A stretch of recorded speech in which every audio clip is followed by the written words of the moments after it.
আসসালামু আলাইকুম।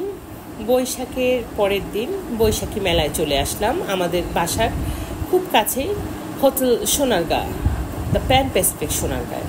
তো আসলাম, এসে দেখি বর্ণাঢ্য সাজে সেজেছে সোনারগাঁ প্যান প্যাসিফিক। আমি আর আমার হাজব্যান্ড আসলাম সন্ধ্যার পরে। এই বৈশাখে খুবই ব্যস্ত ছিলাম। বৈশাখের দিনের আগের থেকে চৈত্র সংক্রান্তি 13, 14, 15 তারিখ এপ্রিলের এই মেলাটা হচ্ছে আমি জানতাম, কিন্তু সময় পাইনি আসতে। তো আজকে ছিল লাস্ট ডেট।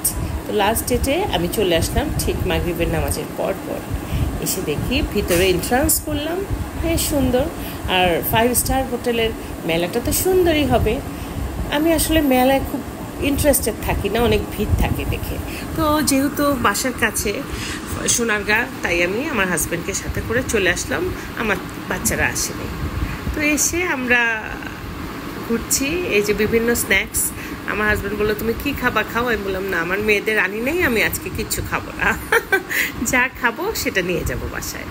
তো এই তো আমরা ঘুরছি, মেলায় দেখলাম এই যে কারুকার্য, জামদানি শাড়ি, ড্রেস, নূপুর, চুড়ি, অনেক কিছু দেখছি।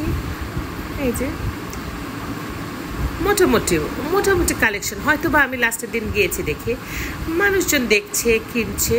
আর সাথে ছিল কালচারাল প্রোগ্রাম, ওইটা আমি উপভোগ করলাম। আমি মিস করলাম যে 3 দিন আমি কেন যে বসে বসে গানগুলো শুনিনি। গান শুনতে তো আমার সবসময় ভালো লাগে। তো এই যে দেখুন মেলাটা ঘুরে ঘুরে।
আসসালামু আলাইকুম সকল দর্শক।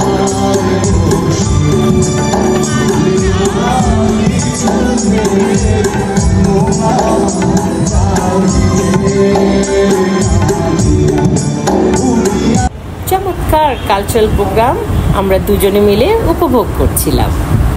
তো এই ছিল মেলার আয়োজন প্যান প্যাসিফিক সোনারগাঁয়ে। খুব ভালো লাগলো। পরে যাওয়ার সময় হয়ে গেল, সব গানগুলো শুনলাম। গানগুলো শুনে মনটা ফ্রেশ হয়ে গেল। একটা ছেলে গান গাইছিল, খুব ভালো গাইছিল। আমরা প্রথম সারিতে বসে অনেকক্ষণ গানগুলো শুনেছি।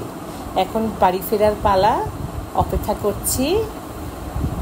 এই যে দেখেন গেটটা কুলা দিয়ে, বাংলার ঐতিহ্য দিয়ে সোনারগাঁ হোটেল সাজিয়েছে। আর এর মিডিয়া পার্টনার ছিল NTV। এই যে চলে এলো, আমরা এখন চলে যাব। সবাই মেলাটা কেমন লাগলো, ভিডিওটা কেমন লাগলো জানালে খুশি হব। সবাই ভালো থাকবেন, আশেপাশে যেখানেই আনন্দ হয় দেখবেন। খোদা হাফেজ।